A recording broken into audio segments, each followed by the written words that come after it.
네, 어제 국민의힘 주호영 비대위가 출범을 했죠. 자, 그런데 오늘 이준석 대표가 가처분 신청을 결국 냈습니다. 주호영 비대위원장이 이준석 대표를 만류할 것이다 이런 얘기가 전해지고 있는데 실제 가능할지 모르겠습니다. 13일 기자회견을 예고하고 있는데 그 전에 이 수습을 할 수 있을 것인지 많은 사람들이 궁금해합니다. 먼저 영상 보겠습니다. 대표 오늘 가처분 신청 오늘 하겠다고 하는데 뭐 접촉하실 예정이 있으신지도 좀 궁금합니다. 네, 저는 이제 다각도로 접촉 노력을 하고 있고 이제 그 이 대표 측에서 마음을 내서 만날 결심을 해야 일이 이루어지지 않겠어요. 그럼 위원장님께서는 만나자는 의사는 계속 이미 다 피력을 하시는 상태인가요? 똑같은 질문 하지 마라 그랬잖아. 다각도로 접촉하고 있다 한마디 하면 다 알아듣고 이야기해 주셔야지. 그리고 카메라 좀 끝나면 따라오지 말아줘. 부탁 좀 하자. 알겠습니다. 주호영 비대위원장님하고 이준석 대표하고 잘 아실 거예요. 그렇기 때문에 충분히 언제든 전화가 가능할 거로 보여지고요. 열려 있는 상태이기 때문에 만나시지 않겠습니까? 전화 통화하면 언제든지 통화가 가능한 정도 수준의 그런 신뢰관계가 있는 사이예요, 두 분이? 그러면요. 주호영 그래요? 대표님께서 이준석 대표를 굉장히 높이 평가하시고 이준석 대표 역할 하신 것도 다 아주 높이 평가하셨던 적이 있으시죠. 네, 주호영 비대위원장은 기자들이 자꾸 이준석 대표 만날 거냐 물어보는 게 좀 성가셨던 모양인 것 같습니다. 자, 이제 공은 이준석 대표에게 넘어갔다 이렇게 주호영 비대위원장이 얘기했습니다. 이제 만나고 못 만나고의 이 결정권, 공은 이준석 대표에게 달려 있다.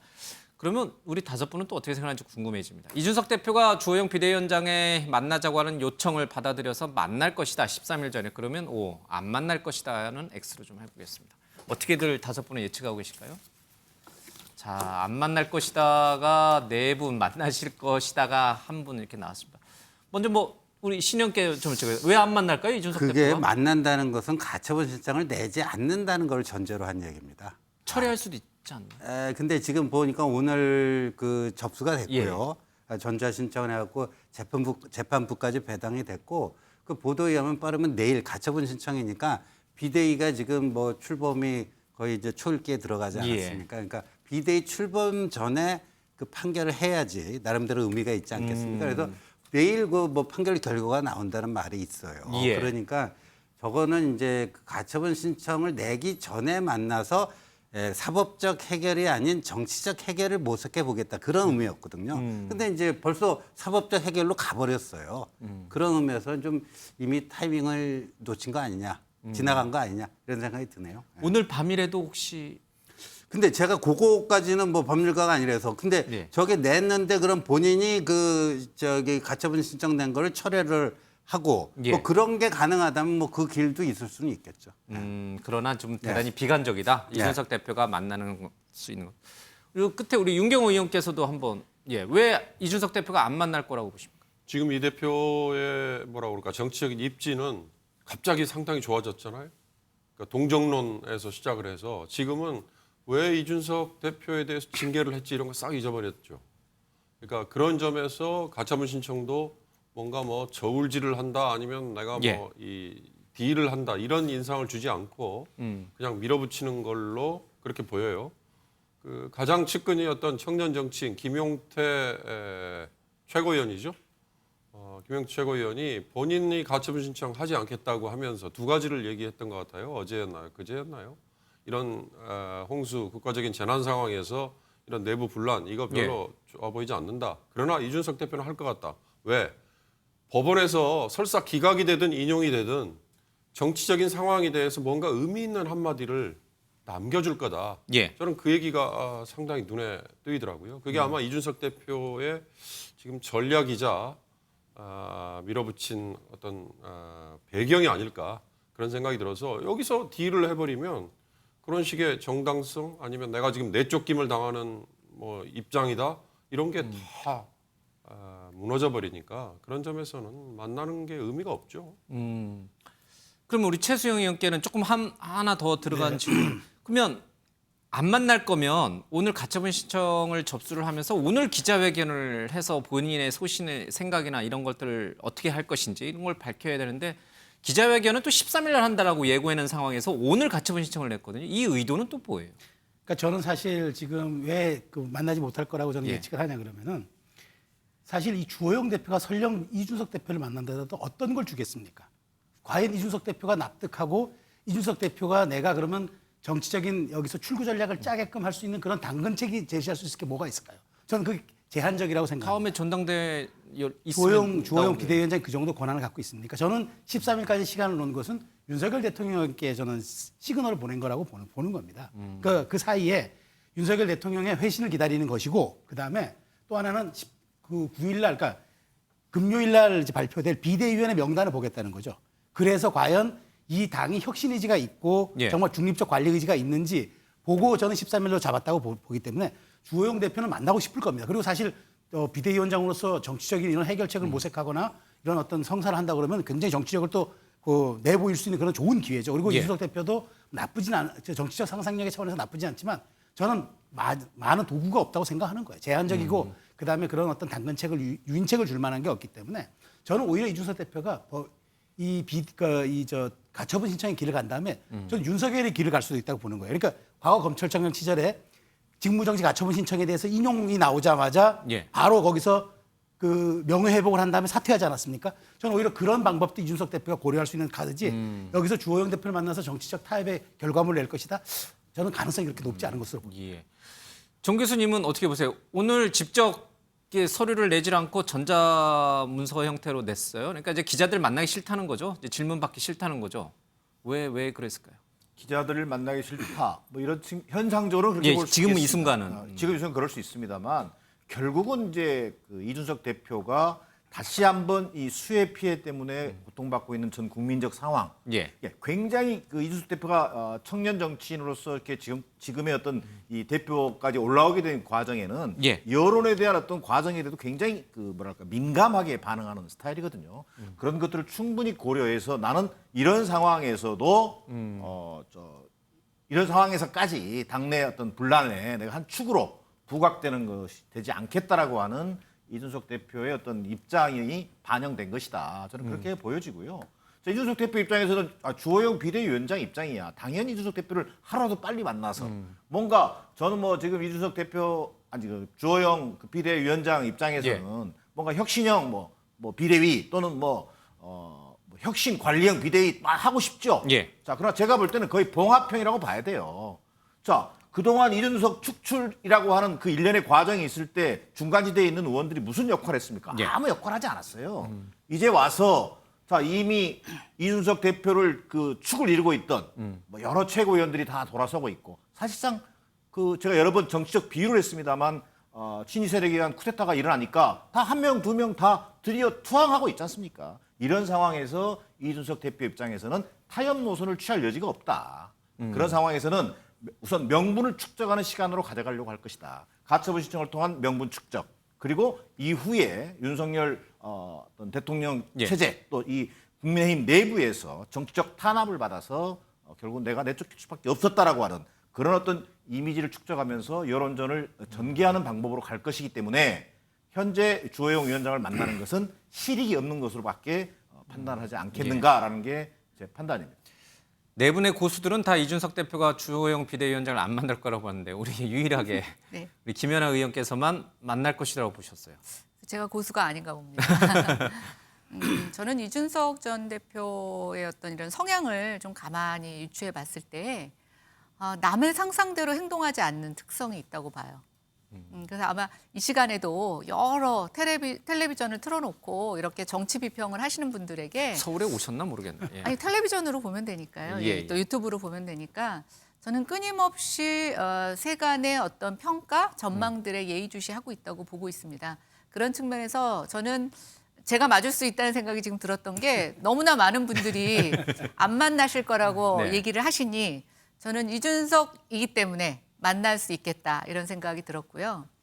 아직 주호영 비대위원장이 이 비대위의 기간에 대해서 어떤 결정도 없지만 또 어떤 입장도 내놓고 있지는 않습니다. 예. 그럼에도 분명한 건 당장은 전대가 어려울 거다. 뭐 국회 일정을 얘기를 예. 하면서 그래서 이게 사실은 늦춰지면 늦춰질수록 이준석 전 대표의 복귀와 굉장히 묘한 시간에 일치를 가져올 수가 있는데 약간의 희망을 가질 수 있는 거죠. 예, 그리고 지금 이제 홍수 피해로 인해서 정말 민심이 좋지 않고 청년 최고위원들이 왜 지금 이준석 당대표를 사실은 굉장히 옹호하다가 더 끝까지 가지 않는 이유는 저는 민심의 상황이 예사롭지 않다라는 거를 파악하고 있다고 보고 있습니다. 그러면 저는 이준석 대표 입장에서 뭔가 지금 분위기를 전환하기 위해서는 나는 내 정치만 하고 내 고집을 피우는 게 아니라 협상할 수도 있다. 그리고 나에게도 뭔가 테러를 달라. 그리고 저는 강건이 주호영 원내대표가 정말 전화를 하실까 안 하실까 이게 오히려 더 좀 궁금해요. 왜냐하면 이렇게 예측을 하시기 때문에 아유 내가 해봐야 안 만나줄 텐데 이렇게 해서 안 하시는 거는 저는 오히려 더 제가 걱정하는 상황이고 만약에 전화를 하시면 저는 어떻게든 이준석 전 대표는 응대를 할 거다. 뭐 그게 뭐 많은 분들이 얘기하셨죠. 내놓을 게 없어서 뭐 못 만날 거다 그러시지만 이준석 대표 성향상 정말 나한테 건넨 카드가 없었다라고 다 공개하지 않겠습니까? 그래서 저는 충분히 그런 이야기거리가 있기 때문에 전화만 하신다면 저는 이준석 전 대표는 응할 거라고 생각합니다. 알겠습니다. 남들이 다 노라고 할 때 나는 예스라고 할 수 있는 예, 그런 용기가 있는 우리 김연아 의원 얘기 들었습니다. 예, 우리 신임 제가 MBN 진짜 오랜만에 나왔는데 지금 X가 4명인데 예. 나머지 3분하고 제가 국민의힘 소속인데 제가 파악하고 있는 국민의힘 내부 상황하고는 완전히 전혀 다른 예. 세계의 국민의힘을 보고 계신 게 아닌가 그런 느낌을 지울 수가 없는데 제가 봤을 때는 이제 이준석 대표가 아직까지는 대표예요. 예. 이제 비대위원들이 구성되고 비대위원회가 완성되면 그 순간 이제 전 대표가 됩니다. 예, 당원 당규에 따르면 예, 그렇습니다. 아직은 대표라고 불러야 되는 아직은 거군요. 대표라고 예. 불러야 돼요. 예. 근데 이준석 대표가 이게 가처분 신청을 낸다는 건요. 한마디로 얘기하면 돌아올 수 있는 다리를 스스로 불질러 버린 겁니다. 돌아올 수 있는 다리를 스스로 불질러 버린 거예요. 우리가 이렇게 보자고요. 뭐 형제 간에 분쟁이 벌어질 수가 있는데 그거를 한쪽이 다소 억울하고 뭐 분하고 그러더라도 하여간 그 합의를 대화를 통해서 합의로 이렇게 끝냈을 경우에는 언젠가 또 다른 상황이 오고 또 새로운 그 모멘텀이 만들어지면 다시 어떻게 좋아질 수가 있어요. 근데 재판을 통해서 이게 관계가 정리되잖아요. 회복 불능입니다. 회복 불능. 그 인간사의 아주 자연스러운 이치예요.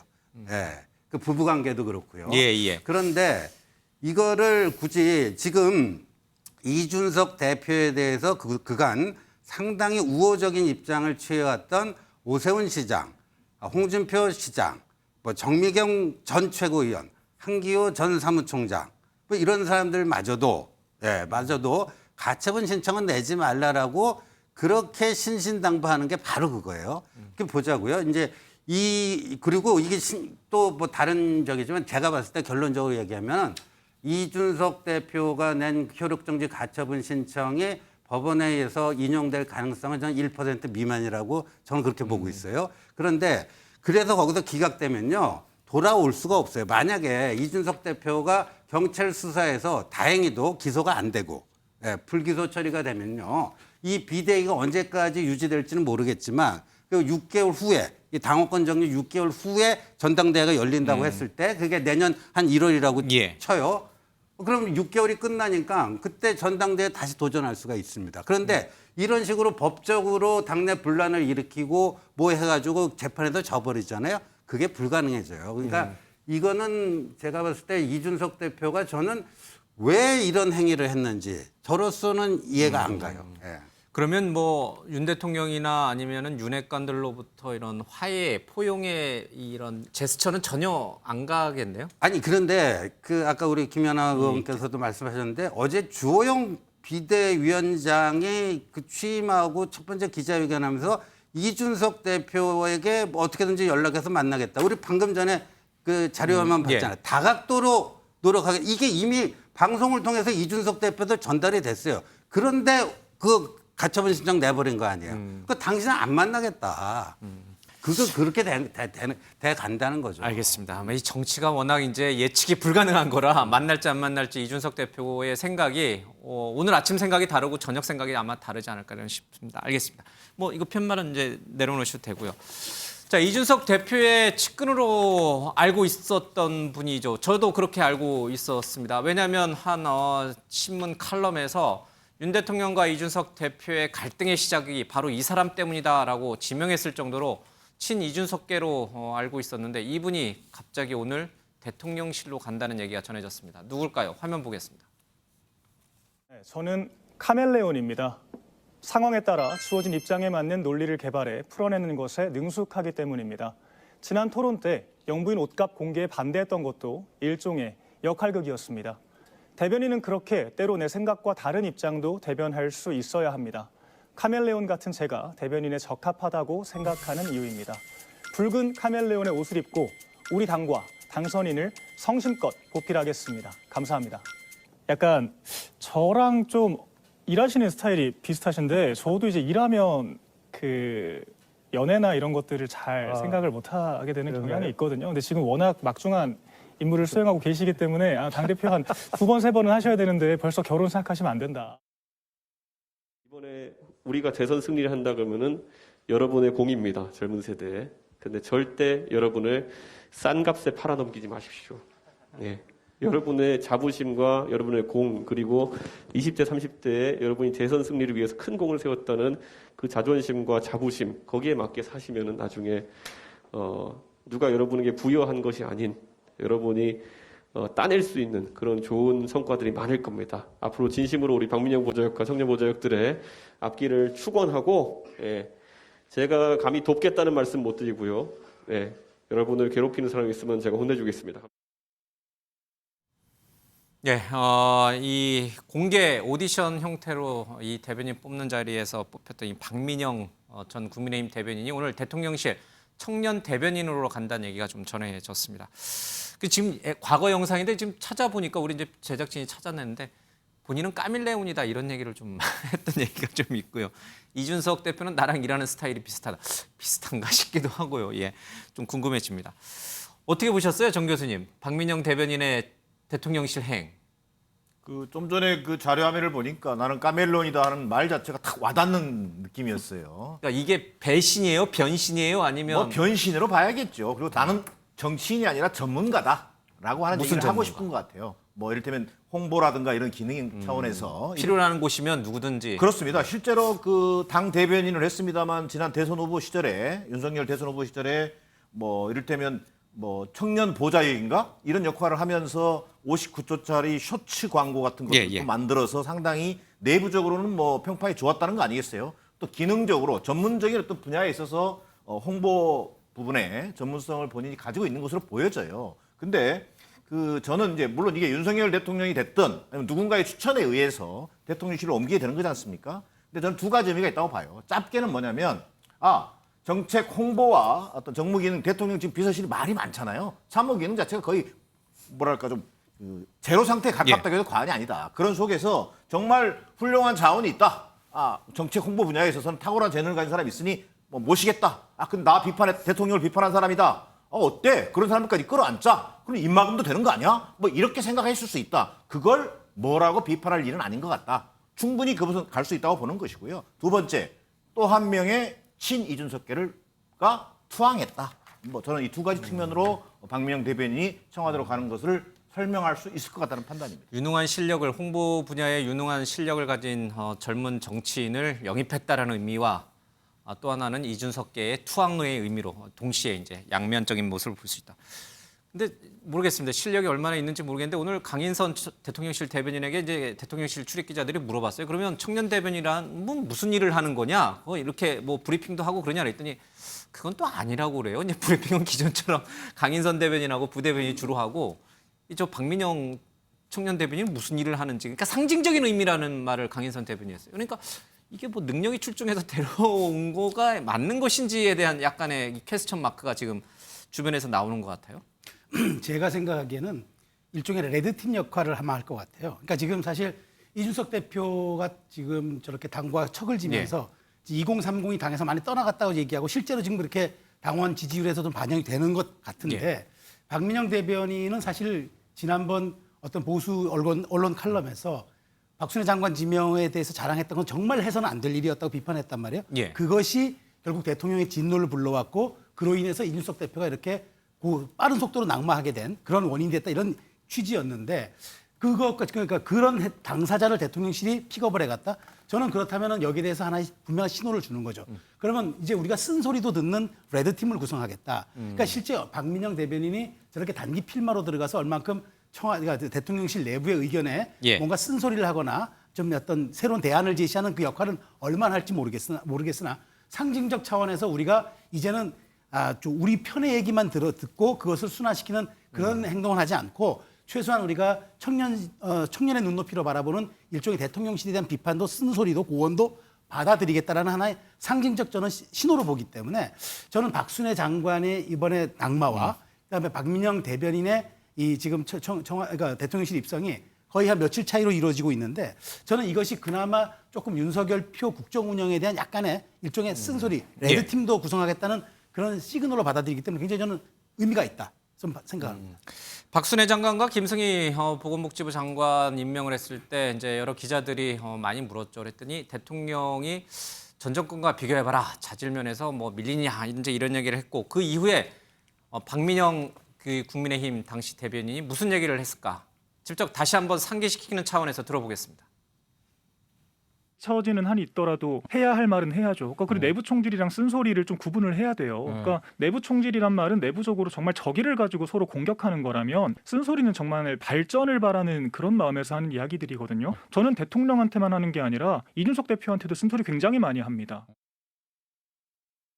이 상황 자체가 우리가 친구들에 대해서 얘기하다가 그 당사자가 알게 되는 것만으로도 굉장히 민망한 일이지 않습니까? 네. 그런데 이 경우에는 사실 대표에 대한 그런 생각이 전 국민에게 알려진 그런 상황인데 이게 같은 사람으로서 얼마나 민망하실까 전 그 생각이 들더라고요. 그런데 그 상황에서 당에서도 사실 편을 들어주지 않았습니다. 거의 비판을 모두가 한 입장이었고 그래서 많이 좀 고립감을 느끼셨을 거라는 생각이 들어요. 그래서 그런 입장에서 네, 대통령이 가장 힘들 때 결과적으로 또 감싸주고 손을 잡아줘야 하는 게 또 당의 역할이지 않겠습니까? 네, 그런 면에서 좀 많은 고민들을 하고 있습니다. 예, 먼저 들었던 것이 지난달 7월 28일 날 대통령에게 쓴소리를 해야 한다라는 얘기였죠. 이거를 내부 총질이라고 해서는 안 된다. 그 두 개는 구분해야 된다 이런 얘기였고 방금 들으신 얘기는 이제 대통령이 얼마나 안타까울까 막 그런 이제 대통령을 옹호하는 바람입니다.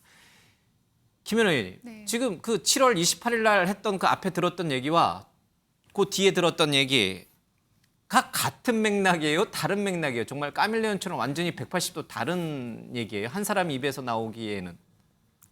근데 저는 그 박민영 대변인 세대에서 한번 생각을 해보면 MZ 세대에서요? 네, 그거는 저 이제 한 50대 이상에서 생각을 해보면 저게 굉장히 카멜레온 같고 앞뒤가 다른 것 같고 뭐 어디에서는 배신이라고 얘기를 했지만 예.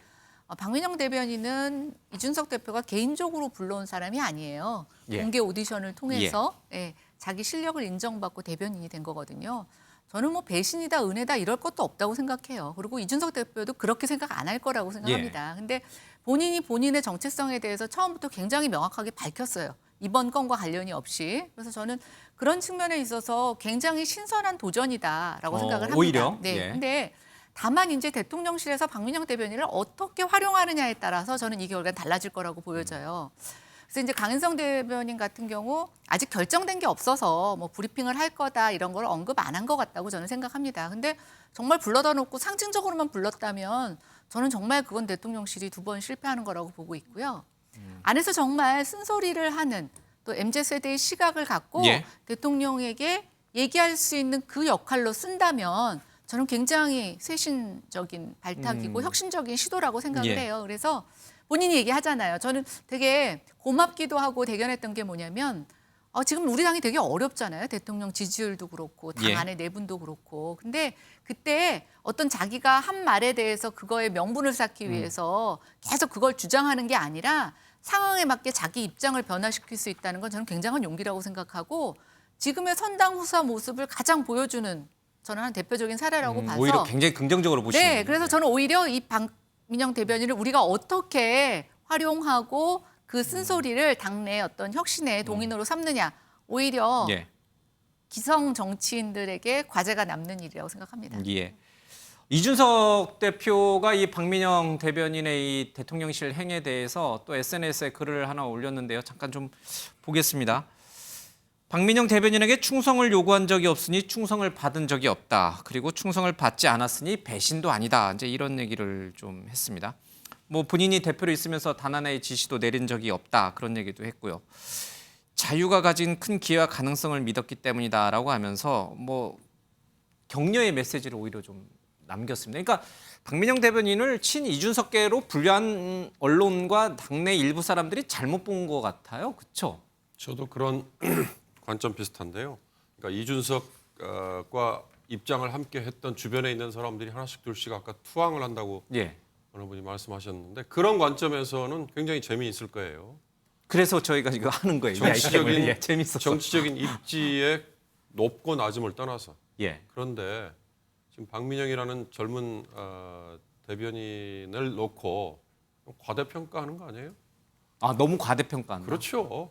지금 아니 그 강인선 대변인의 얘기 들어보니 뭐 5급 운운하고 뭐 이렇게 굉장히 좀 깎아낸다고 표현하면 이상하지만 그 이전에 문재인 정부 시절에 청년 뭐 비서관이었나요? 발탁했을 때 뭐 1급 대접해주고 했던 거하고 굉장히 뭐 비교를 하기도 하고 또 대변인으로서 마이크를 잡게 하고 뭐 그런 것까지는 안 시킨다라는 얘기까지 하더라고요. 근데 지금 방금 우리 최수영 의원 그리고 김연아 의원 두 분 말씀대로라면 굉장히 중요한 역할을 안에 가서 할 수 있다 이건데 두 분도 뭐 청와대 근무도 해보셨고 국회의원도 해보셨는데 그게 실제 가능합니까?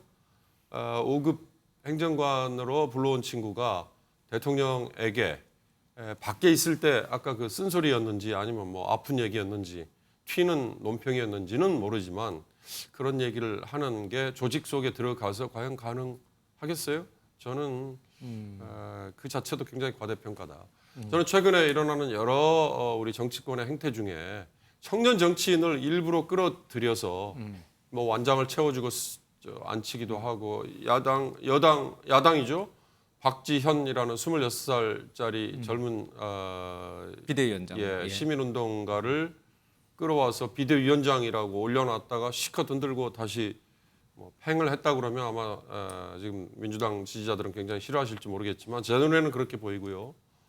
또 다른 분들도 지금 청년 정치인들을 일부러 띄워줬다가 뭐 필요 없으면 그냥 외면을 하는 거 아닌가라는 안타까움이 있는데 여기에 이제 어떤 문제가 있느냐면 이 젊은 정치인들이 너무 화려한 말솜씨, 언변 이런 것만으로 정치를 지금 배우고 정치권에서 뭔가 그걸로 자기 역할을 하는 걸로 착각을 하는 게 아닌가. 그러면 다시 원점으로 돌아가면요. 정치라는 게 과연 뭔지에 대해서 청년 정치인들 또 지금 이미 국회의원을 했던 분들 국회의원 다 한번 생각해 보십시오. 우리 사회에 지금 정치라는 게 어떤 역할을 하는 거냐. 국회의원 되는 게 다 지향점의 성공의 뭐 종착역이냐. 아니면 이 사회의 양극화를 조금이라도 줄일 수 있는 어떤 방안에 대해서 좀 고민도 해보고 미래 사회가 어떻게 변화할 것 같은지에 대해서 뭔가 제도적으로 뒷받침을 하기 위한 노력 이런 게 원칙이나 철학 그런 거 없이 그런 화려한 말솜씨, 언변, 즉자적인 대응 아까 뭐 카멜레온 같은 뭐 적응력 그런 걸로 과연 될 수 있을까? 전 그런 점에서 이 젊은 정치인이 계속 정치권에서 뭔가를 제대로 배우려면 본인에게 쏟아지는 이런 과대평가에 절대로 도취하지 말았으면 좋겠다. 좀 주문을 드리고 싶습니다. 예, 뭐 아주 그냥 긍정적인 평가와 또 이렇게 좀 이제 비판적인 평가가 공존하고 있는 것 같습니다. 정말 이제 대통령실 윤석열 대통령이 2030 젊은 세대와의 소통의 창구로 이 박민영 대변인을 활용하기 위해서 데려온 것인지 아니면 떨어진 지지율 특히 2030에서부터 갑자기 등을 돌린 2030들의 표심을 다시 되돌리기 위해서 정치적으로 하나의 쇼잉 형태로 데려온 것인지 궁금합니다. 우리 신현님 어떻게? 근데 그 이제 윤석열 대통령의 경우에는 대선 그 선거운동 과정에서도 이 청년 부분 2030 남녀 가리지 않고 굉장히 중시를 했던 거고요.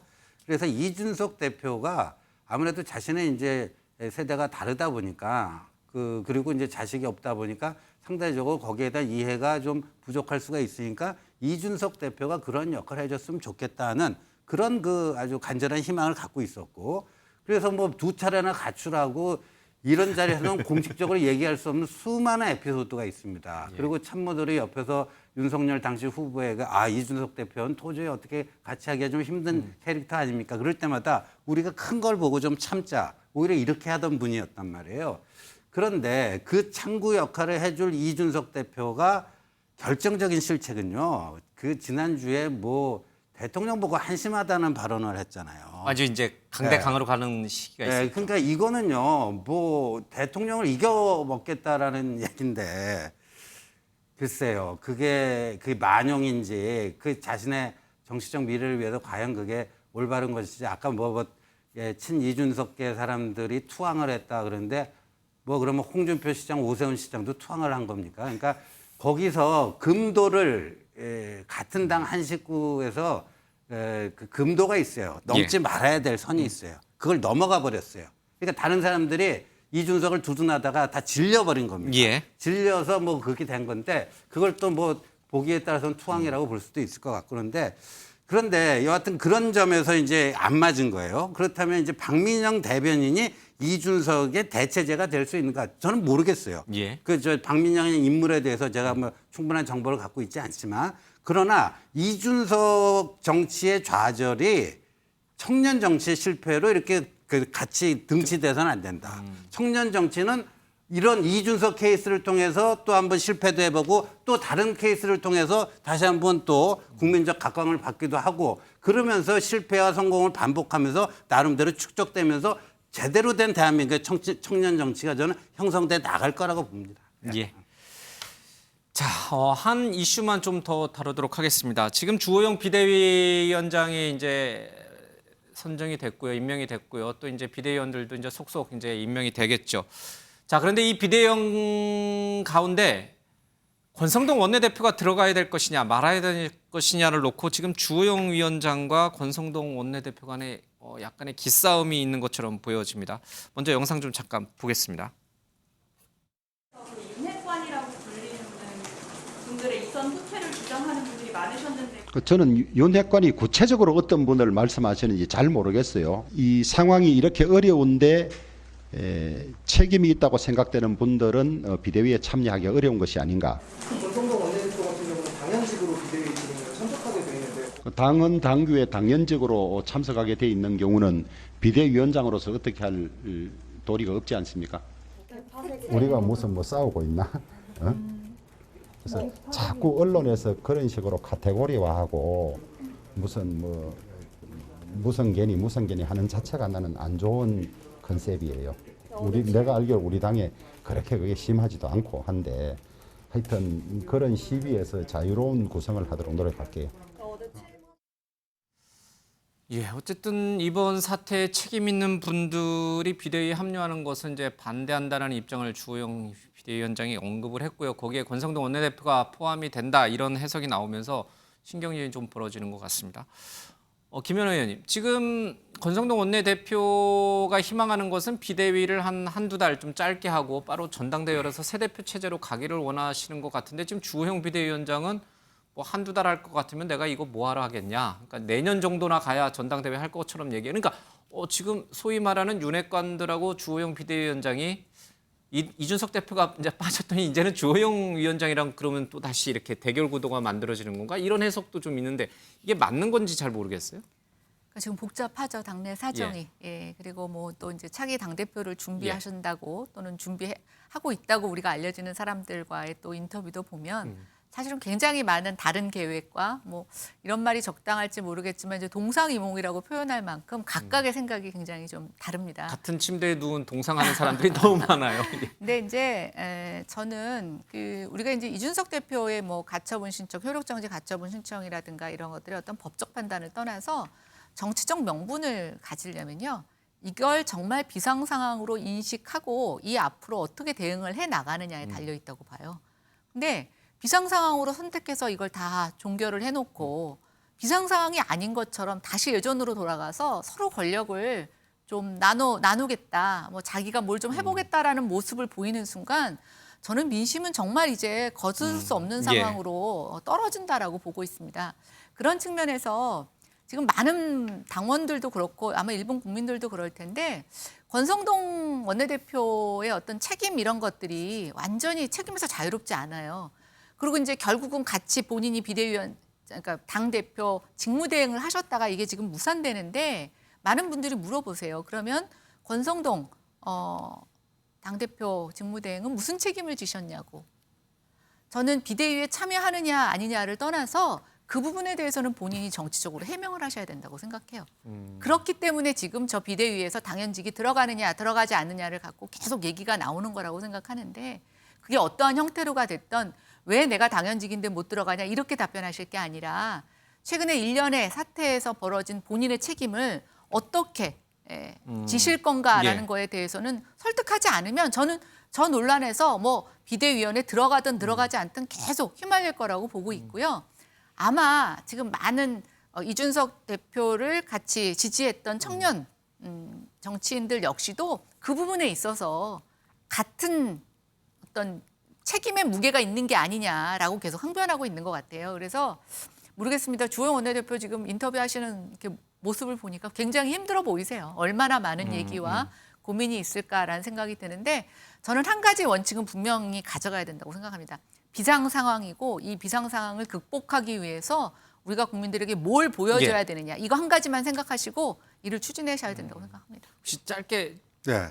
권성동 원내대표는 비대위에 참여하면 안 된다? 아니 근데 그게 현실적인 얘기를 해야 되는데 지금 이제 이 비대위가 이제 꾸려져 가지고 이제 뭔가 이제 재정비를 하려고 그러지 않습니까? 또 원내대표 그 비대위에 참가하지 말라면 원내대표 사퇴하라는 얘기 아니에요. 원내대표 사퇴하면 어떻게 돼요 지금? 그러니까 이게 하더라도 다 순서가 있고 뭐가 있는 것이니까 비대위가 일단 출범하게끔 하고 원내대표 정책의 의자는 당연직 아닙니까? 그걸 당원 당규를 바꾸지 않는 한 그거는 당연직으로 들어갈 수밖에 없고 근데 진짜 권성동 원내대표에 대해서 도저히 원내대표로 인정하지 못하겠다. 그거 물러나라. 근데 뭐 의원총회에서 다수가 그런 의견이라면 또 그 적절한 타이밍을 찾아서 그때 문제 제기를 해야지 지금 비대위가 막 출범하려고 그러는데 그 원내대표마저도 물러나라 하는 거는요. 이거를 그냥 거의 어떻게 무질서 상태로 만들자는 얘기뿐이 안 되는 거죠. 예. 자, 수혜와 관련된 얘기로 넘어가겠습니다.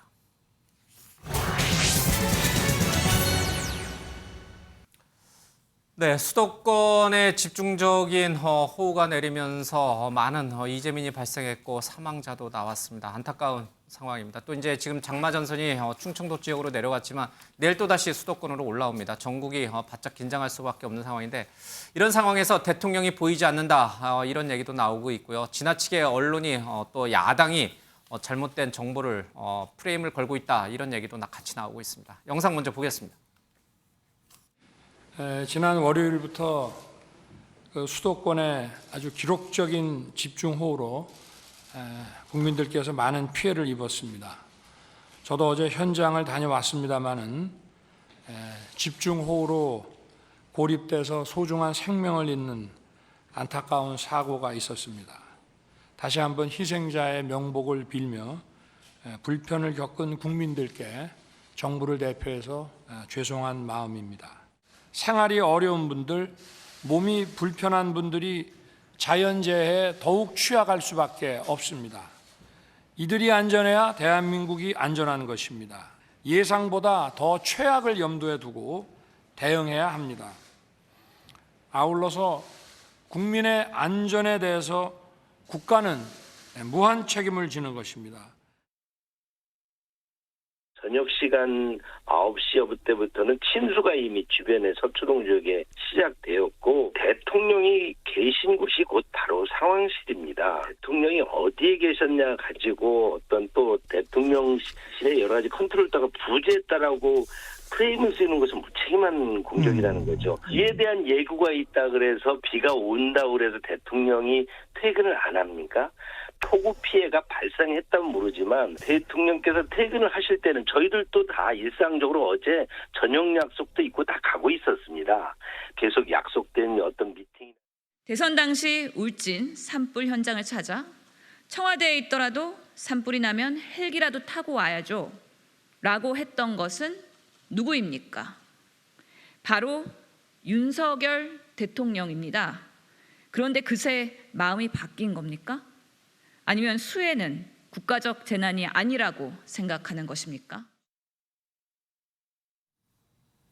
네, 윤석열 대통령이 어제 이제 신림동을 이 일가족 사망했던 신림동 지하 방을 좀 간 데 이어서 오늘 또 아파트 옹벽 붕괴 현장을 좀 방문했습니다. 연일 이제 수해 현장을 찾으면서 민심을 좀 챙기는 민생을 챙기는 모습을 좀 보입니다. 자, 정 교수님, 이제 뭐가 문제예요? 왜 자꾸 이렇게 비판을 하시는 거예요? 이유가 뭡니까? 아니 이게 뭐 특히 이제 저는 좀 답답한 게요. 뭐 지금 민방위복 입고 회의 주재하고 현장 방문하고 저런 모습을 보니까 얼마나 좋습니까?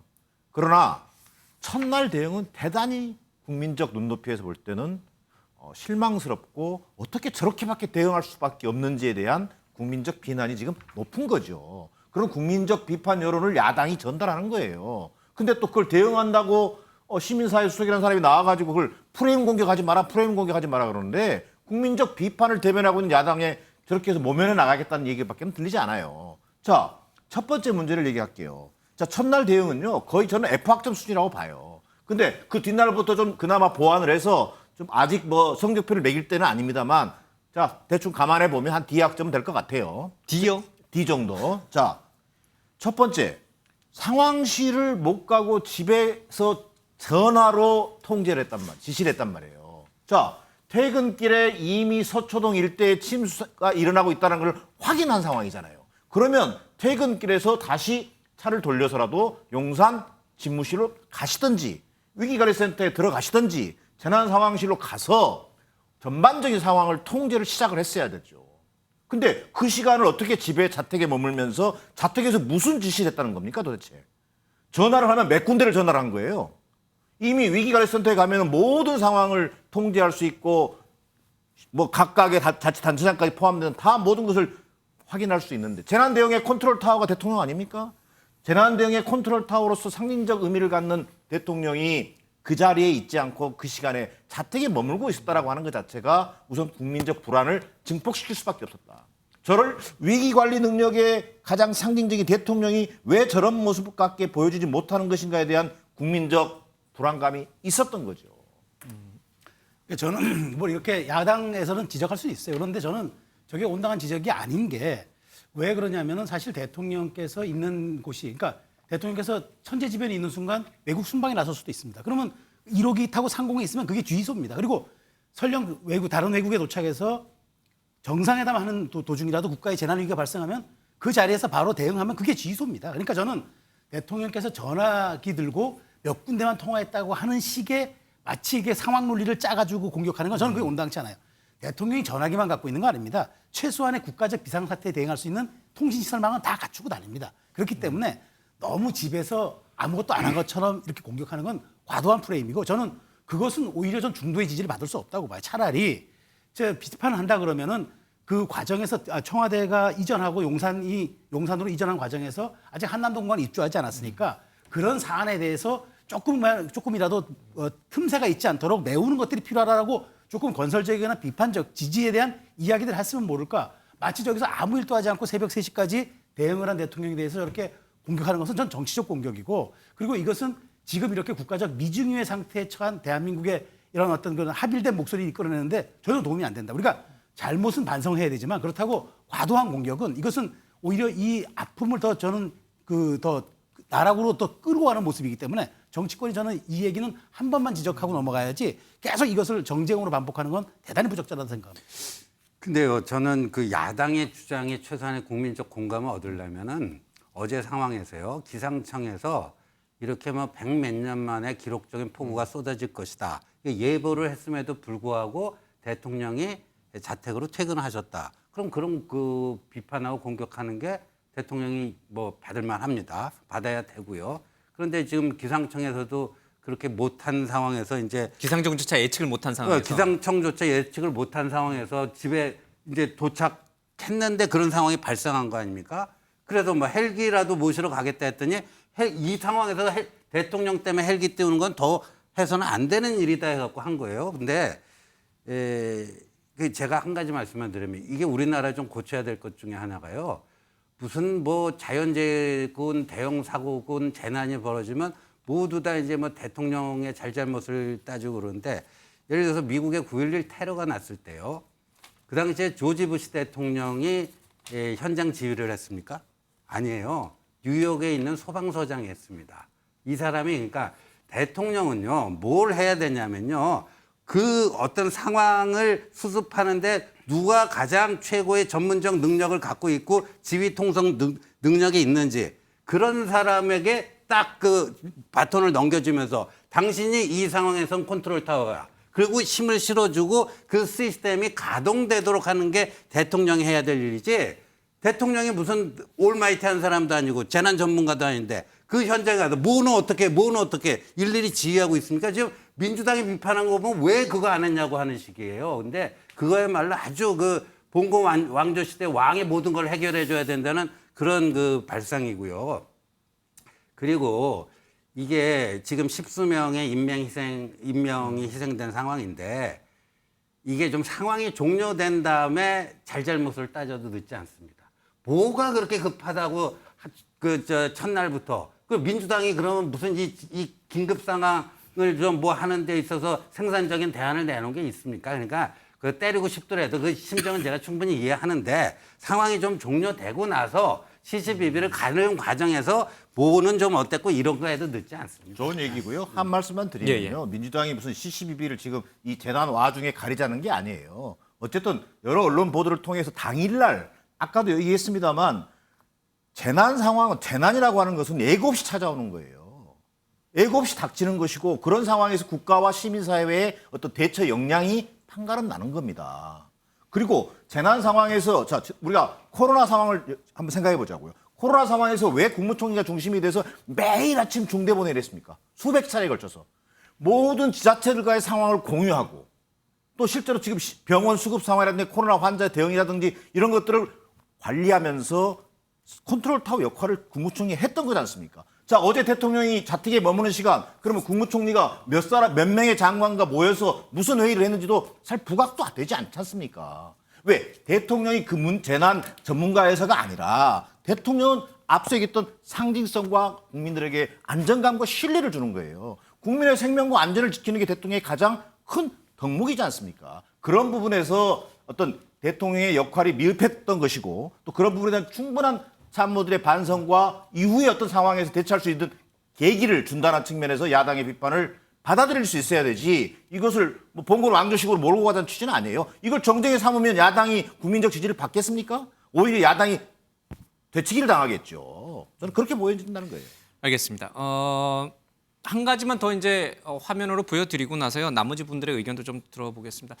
대통령실에서 이 대통령 홍보물을 좀 제작을 했는데 이제 신림동에서 일가족 참변을 이제 방문했던 그 모습을 이제 홍보물을 썼는데 저걸 또 이제 민주당 계열 쪽에서는 또 부적절하다라고 이제 비판을 하고 있어요. 뭐 탁현민 씨도 이제 그 중에 한 분인데 윤경호 의원부터 잠깐 이제 말씀 좀 듣겠습니다. 이제 저 때 가서 왜 미리 대피하지 못했냐라는 말, 이제 갑작스럽게 예고 없이 이제 발생한 이 재난에 대해서 대통령이 왜 미리 대피하지 못했냐는 이제 말씀하신 게 계속 이제 일부 커뮤니티에서 이제 회자가 됐는데 저거를 홍보물로 쓴 게 좀 잘못인가요? 글쎄, 홍보물로 뭐 적절했냐 아니냐 이거는 뭐 너무 좀 기술적인 관점에서 보면. 뭐 얘기가 될 수 있지만 핵심은 그건 아니죠. 핵심은 그건 아닌 것 같고 저는 중요한 건 지금 두 분의 논쟁 속에 앞으로 그러면 비슷한 재난이나 위기가 닥쳐왔을 때 지금 윤석열 대통령이 국민에게 신뢰를 줬느냐, 신뢰를 믿을만 하다고 지금 국민들이 생각할 것 같으냐, 이게 저는 핵심이라고 봐요. 그러니까 이번에 어찌됐든 첫날 뭐 못했지만 둘째 날부터는 잘 대응했다. 또 아까 윤 대통령 본인도 현장에 내가 2번이나 갔다 이렇게 얘기했어요.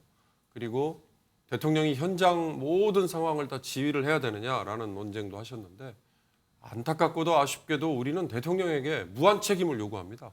국민은. 그리고 실제 지금까지 다 그런 잣대로 기대 수준을 다 맞춰놨어요. 그러니까 그런 점에서 갑자기 지금 아니 대통령이 현장에 있는 책임자들에게 다 주고 그 분위기만 만들어주면 되지 않느냐 이런 얘기는 너무 갑자기 건너뛰는 걸로 오해를 받을 수도 있어요. 다시 원점으로 돌아가자면 앞으로 이런 위기나 재난 상황이 닥쳤을 때 새 정부가 윤석열 대통령과 지금 대통령실이 이 정부가 국민을 안전하게 지켜줄 수 있을 것 같으냐는 신뢰와 믿음을 줬느냐 이것만 가지고 한번 반성을 해보십시오. 알겠습니다. 만약에 거기에서 조금이라도 부족함이 있었다면 지금 저렇게 강승규 수석이 나와가지고 우리가 잘못한 게 뭐 있습니까? 지금 중요한 게 뭡니까? 이런 얘기 할 때가 아닙니다. 정말 낮은 자세로 잘못했습니다. 이거 다시 고치겠습니다. 앞으로 위기가 오면 우리 이렇게 믿을 수 있게 대처하겠습니다. 이렇게 말하는 게 맞을 것 같아요. 알겠습니다. 자, 이 서울 강남의 우면산 사태 이후에도 또다시 이런 참변이 이 아주 참혹한 수해가 발생한 것에 대해서 책임 공방도 좀 나오고 있습니다. 오세훈 시장이 잘못한 것인지 아니면 전임인 고 박원순 전 시장이 잘못한 것인지 좀 얘기 들어보겠습니다. 우리 오세훈 시장님께서 과거에 좀 준비를 하셨다가 또 시의 그 행정권이 바뀌면서 그동안 추진을 못했던 이런 우리 침수조, 배수조와 이런 또 물을 잡아주는 이런 지하 터널이라든지 이런 부분에 대해서도 오늘 한번 좀 광범위하게 논의를 해서 저희가 종합적인 이런 물 관리를 통해서 집중호우라든지 이런 이상 현상에 대한 재난을 근본적으로 막을 수 있는 방안에 대해서 오늘 좀 폭넓게 여러분들의 고견을 주시기 당부드리겠습니다. 네. 서울시의 경우 우면산 산사태 직후 오세훈 시장이 10년간 5조 원을 투입해 대심도 빗물 터널을 건설하겠다는 계획을 발표했으나 박원순 시장 취임 이후 관련 예산이 대폭 삭감되었습니다. 지난해에는 민주당이 90% 이상을 장악했던 서울시 의회에서 수방 예산을 248억 원 삭감한 채 통과시켰습니다. 근시안적인 행정집행으로 서울 시민들이 피해를 당하게 되었습니다.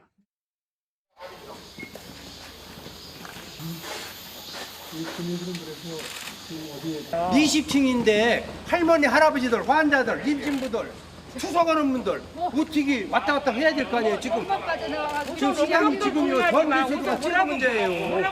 전기수도가. 네, 시장님 좀 빨리 좀 해서 부탁 좀 드릴게요. 어제부터 우왕좌왕만하지 좀 생수라도 좀 하게 해주세요. 생수 같은 거 마시고 되는데. 예, 뭐 어느 분 말씀처럼 내일도 다시 내려갔던 장마산이 다시 수도권으로 오니까 지금 이제 이 수해 입은 분들은 또 다시 내일 또 어떻게 하나 이제 걱정이 큰 상황이어서 이게 조금 어느 정도 수습이 된 이후에 이게 도대체 누구 책임이냐 잘잘못 따지는 게 더 맞을 수도 있겠지만 벌써 이제 정치권에서는 이게 네 탓이다 내 탓이다 이제 공방이 붙었어요. 김은혜 의원께서는 지금 현 오세훈 시장이 잘못한 거예요? 아니면 서울시 다수당을 잡고 있는 민주당 이 좀 잘못한 거예요? 아니면 진짜 그 돌아가신 박원순 시장이 잘못한 거예요? 다 잘못하셨으니까 이렇게 됐겠죠. 예. 근데 이제 저는 그렇게 생각합니다. 저희가 10여 년 전에 이 비슷하게 서울에 한번 물난리가 난 적이 있었어요. 그리고 강남역은 굉장히 반복적으로 침수가 일어나는 지역입니다. 근데 이제 이번에는 폭우가 115년 만에 온 폭우라고 하니까 사실은 우리가 그동안에 여러 가지 시설들의 용량을 늘렸어도 이번보다 피해는 줄였겠지만 사실은 굉장히 피해가 있을 수밖에 없는 상황이라고 보여지는데요. 그럼에도 불구하고 저는 그런 거대한 거 말고 지금 반지하층에서 문이 안 열려서 새 일가족이 그냥 나오지 못하고 희생을 당했어요. 그럼 그 정말 작은 일일 수 있거든요. 강남이 문제가 아니고. 그렇죠. 그러니까 우리가 저는 이게 자꾸만 큰 걸 갖고 예산을 누가 줄였냐 이런 것도 필요하지만 정말 정치권이 해야 되는 거는 왜 우리가 이 반지하 문제, 영화의 기생충의 소재가 될 만큼 굉장히 한국의 독특한 주거 형태인데 BBC는 그걸 꼬집었어요. 예. 그걸 왜 여태까지 우리가 손보지 못하고 해결하지 못했을까? 그다음에 장애인들 주거권 얘기하는데 제가 이거 오늘 이번 상황 보면서 이제는 생존권인 것 같아요. 장애인들한테는. 그러니까 뭔가 위기 상황에 맞춰서 자기가 이동이 제한됐을 때 뭔가 보호받을 수 있는 생존권이 확보되지 않는데 그동안 민주당 12년 동안 뭐 했으며 그러니까 적어도 국민의힘은 그런데 고려를 잘 못해서 생각을 못했다고 치면 그거를 그렇게 고려한다는 민주당은 12년 동안 뭐 했는지 저는 이게 누구를 탓할 일이라고 생각하지 않고요. 그다음 아까 일련에 대해서 좀 같이 말씀드리자면 저는 더 이상 이런 위기에 시장이나 대통령이 현장에 노란 잠바 입고 가서 사진 찍는 거를 뭔가 위기에 대응안으로 보는 이 의식 이런 거 다 바꿔야 된다고 생각해요. 위에 사람이 없어도 밑에서 위기 상황에 대해서 위에 눈치 보지 않고 자기 책임하에 이런 위기에 대응할 수 있는 그런 시스템이 갖춰져 있느냐, 그런 주인 의식을 공무원들이 발휘할 수 있느냐 이걸 봐야지. 아까 그 소방서도 그 새 일가족을 못 구한 게 너무 동시다발적으로 응급전화가 오니까 거기 대처를 못했다는 거잖아요. 그럼 우리가 지역 공동체라는 걸 만듭니다. 장애인 가구들, 공적 소방서나 출동 못했을 때 그럼 그 대안으로 누군가 도와줄 수 있는 시스템? 아무것도 없다는 얘기예요. 이걸 누굴 탓을 하겠습니까? 저는 정치권이 다 반성해야 된다고 생각하고요. 이제 내일 또 서울에 또다시 비가 올라온다고 하는데 이제는 누구를 의지하는 게 아니라 내 이웃부터 우리가 챙길 수 있는 이런 마음가짐으로 이번에도 보니까 시민들이 전혀 예상치도 않았는데 뭐 슈퍼맨이다 해가지고 갑자기 쓰레기를 들어 올리시고 응급 상황에 우리가 나타나는 시민 영웅들이 있잖아요. 그런 시민 영웅들이 어떤 지역사회 영웅들로 나타나고 다 보듬는 이런 것으로 나가야 된다고 생각하고 그러고 나서 네 탓, 내 탓, 예산 탓 해도 늦지 않다고 생각합니다. 예, 말씀을 들어보니까 이제 좀 짚어봐야 될 맥락이 좀 깊고 넓은 것 같습니다. 이제 짧게라도 나머지 분들도 다 의견을 좀 들어보는 게 좋겠어요. 이게 정말 뭐 민주당 시장 시절의 원인인지 아니면 지금 현 국민의힘 소속 시장의 문제인지 뭐 정치적 공방이 과연 옳은 것인지 뭐 등등 좀 굉장히 좀 큰 화두가 돼버렸는데 하여튼 좀 짧게라도 좀 다 듣겠습니다. 뭐 정 교수님이 제가 좀 할게요. 먼저 저는 국민들 입장에서 본다면 지금 민주당 탓, 오세훈 탓 진짜 뭐 하고 있는 XX인지 모르겠다. 좀 한심할 것 같아요. 근데 왜 꺼내셨어요 이게? 이거 왜 꺼냈겠어요? 그 꺼낸 사람이 이를테면 오세훈 시장이죠. 왜 그러냐면요. 제가 오세훈 시장 뭐 탓을 하자는 얘기는 아니고 왜 이런 얘기가 나오게 된 계기가 뭐냐면 오세훈 시장 첫날 대응 나름대로 서울 1,000만 시민을 책임지고 있는 서울시장으로서 굉장히 기민한 대응을 했어요. 8.18 그제잖아요. 서울시청으로 복귀했습니다. 새벽 1시에 참모들과 대책회의했습니다. 밤까지 샌 것으로 알려져 있단 말이에요. 현장도 방문하고 잘 대응해 왔잖아요. 자, 근데 정치적으로 보면 윤석열 정부 무슨 문제만 생기면 문재인 정부 전 정부 탓해왔어요. 근데 그러던 오세훈 후보가 서울시장이 현장 다 잘 대응하시면서도 왜 갑자기 돌아가신 박원순 시장 탓을 하냔 말이에요. 서울시에서 내놓은 해명 자료 때문입니다. 저는 이게 앞서 뭐 김연아도 잘 지적했습니다만 지금은 피해를 최소화하는 데 주력해야 되고요. 서울시장 입장에서는 피해 복구가 더 중요한 측면, 피해 복구보다도 어찌 보면은 이런 상황을 예방할 수 있는 선제적 대책을 만드는 것이 시급합니다. 그런데 오세훈 시장이 주력했으면 하는 바람입니다. 사실 저 얘기를 처음 꺼낸 건 이제 언론이죠. 왜 이런 참사가 일어났는지 한번 살펴봤더니 서울시 예산이 수해 관련된 예산이 뭐 수처리 관련된 예산이 삭감이 됐고 또 핵심 공직 자리가 이제 아직도 공석이다. 뭐 이렇게 하니까 이제 서울시가 해명 자료를 내놓으면서 이게 박원순 시장 때 또 다수 의석을 차지하고 있는 서울시 의회 탓이다. 이제 이렇게 되면서 공방이 시작된 거죠. 그러니까 사실관계 짚고 넘어가야 되잖아요. 실제 오세훈 시장이 그때 2011년 우면산 사태 이후에 대심도 그러니까 말하자면 지금 하수관은 일반 도로라면 저 대심동과 하는 거는 고속도로 같이 쭉쭉 빠지는데 그 6개를 한다고 그랬는데 박원순 시장이 취임하고 나서 아니 토목공사 이렇게 해서 되겠느냐고 5개 취소하고 하나만 신월동에 했단 말이에요. 거기 32만 톤 이번에 방류시키는데 강남 안 하니까 1.5만 톤밖에 못했다는 거예요. 그러면 이거 여기에 대해서 분명하게 짚고 넘어가야죠. 다만 여기에서 이제 이런 과정 속에서 민주당 그러니까 토목공사라고 해서 이런 일들을 하지 못한다면은 사실 어떤 안전에 대한 문제는 우리가 계량이 안 되기 때문에 뭘 하려고 그러면 사회적 합의를 해야지 그렇지 않으면 예산 낭비다. 불효그룹한테 또 이거 토목공사한다. 이런 비판이 나오니까 전 차제에 그렇다면 이제 정치권이 이제 사회적 합의를 모아서 우리가 이제는 예상치 못하는 그런 어마어마한 양의 비가 온다면 그게 걸맞는 그런 이제 치수 대책들을 내놓는 쪽에 좀 가야지 이걸 가지고 과거사 논쟁을 한다는 건 저도 이거는 굉장히 부적절한 거라고 봅니다. 예, 우리 씨. 아니 그러니까 사람이 죽어가고 있는데 어떻게 하면 이제 좀 힘을 모아서 한 명이라도 더 구출을 하고 이런 게 아니고 정치적 공격을 하고 그러니까 이게 가장 후진적인 정치거든요. 그러니까 이제 정치학에서 그 재난에 진짜 그 정치인들이 하지 말아야 될 것 중에 하나가 재난을 정쟁화하는 겁니다. 재난 상황을 이용해갖고 자기 정치적 이득을 취하기 위해서 상대편을 때리는 이런 후진적인 정치는 이제 여건야건 이제 할 것 없이 좀 끝났으면 좋겠습니다. 예. 우리 윤경우 의원께서는 이 논쟁은 어떻게 보세요? 이게 이제 결국 과학과 숫자, 효율성, 정책의 선택 이게 다 지금 들어있을 거예요. 무슨 얘기냐면 강남이라는 지역에 2010년과 2011년에 예기치 않았던 홍수가 났지 않습니까? 그때도 뭐 몇 년 만에 쏟아진 비 때문이다 이렇게 얘기를 했어요. 근데 그 다음에 보니까 몇 년씩 자꾸 되풀이 되잖아요. 그러니 이 하수관 규모를 늘려야겠다. 근데 그 늘릴 때 한 100년 만에 한 번 올 정도의 비를 소화할 만큼 크게 하수관을 하면 거기에 물론 예산이 풍부하게 남아서 거기에 쏟아붓고 다른 데도 예산을 또 쏟아부을 수 있으면 좋지만 항상 없는 예산을 쪼개서 써야 되는 우선순위가 있잖아요. 그 우선순위를 설정하는데 시장의 아마 결정, 그다음에 의회의 뭐 찬성과 반대 모든 사람들의 지혜가 모아졌을 거예요. 그 당시 상황에서는 우리가 굳이 110 몇 미리까지 할 게 아니라 85mm 정도 시간당 이 정도면 그래도 감당이 될 거다라고 생각을 아마 했지 않았을까 싶어요. 그게 꼭 전임 정권이 하고 있는 토목공사기 때문에 안 된다. 전 그렇게까지는 보는 건 결국 이건 정책의 효율성을 그 당시에는 효율성을 따져가지고 선택을 잘했다고 했는데 갑자기 100 몇 년 만에 이렇게 시간당 116mm라는 비가 내리니 그건 뭐 속수무책인 거 아니냐 이거죠. 그렇다면 지금 이렇게 재난이 났을 때 수방 관련된 예산에는 이제 또 우선순위가 팍 부여될 거예요. 그럼 다른 데서 또 돈을 깎지 않겠습니까? 과연 이 선택을 누가 조정해 줄 거냐.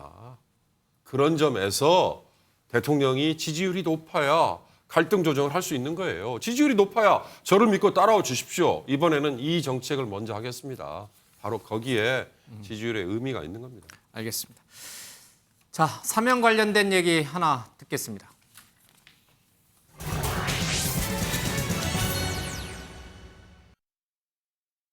이명박 전 대통령 특별사면 가능성 궁금합니다.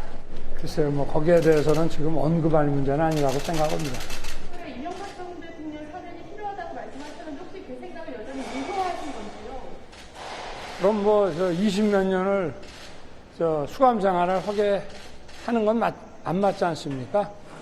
이명박 대통령 사면 관련해서는 부정적인 여론이 좀 큰데 그 사면 숙고하실 때는 그런 어떤 국민 여론 같은 것도 좀 숙고하시는데 반영이 될까요? 모든 어떤 국정이라고 하는 것은